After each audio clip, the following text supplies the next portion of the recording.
told your friend you're not okay, and tell me what's wrong and why you never. This face moisturizer is very easy to make and very effective. You'll be surprised by the results.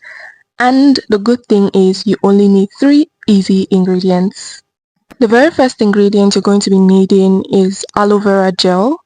Aloe vera gel has moisturizing effect. It can soothe your skin. It will help to get rid of dry and itchy skin, helps with acne, eczema and sunburn.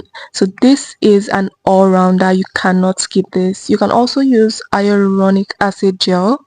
That will work as well. Next, you're going to be needing some raw honey.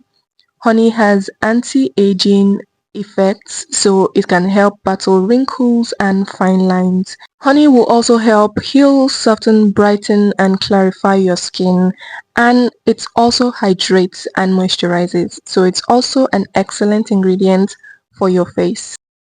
Now once you have your aloe vera gel and honey, you're going to combine them together.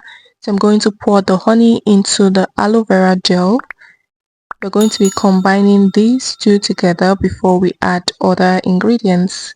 After adding in the honey, I'm going to give this a very good mix. We need the honey and the aloe vera gel properly combined so that they don't separate after a while. So you'll need to mix very well, give it a very good mix. Aloe vera gel and honey both have moisturizing effects, so combining these two moisturizers will help give your face that very moisturized and glowy look. And once the two are very combined, we move on to the next ingredient, which is carrot oil. You can also make use of any other carrier oil, but I'm using carrot oil because it contains beta carotene. It has antifungal and antibacterial property. Carrot oil is also rich in vitamin A and vitamin E, and it can help tackle fine lines and repair damaged skin.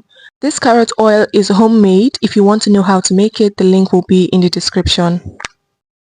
Right now, I have added the carrot oil into the aloe vera gel and honey mix, and now we're going to give this a very good mix until everything is well combined. As you mix, you will notice that it will begin to have this creamy consistency, and that's what we're going for. So give it a very good mix. I also added in some vitamin E oil and gave it one very last good mix. That's it, your face moisturizer is ready. You can use this both day and night. It's great for the skin. If you enjoyed watching this video, please make sure you hit that like button, drop a comment and subscribe for more amazing videos.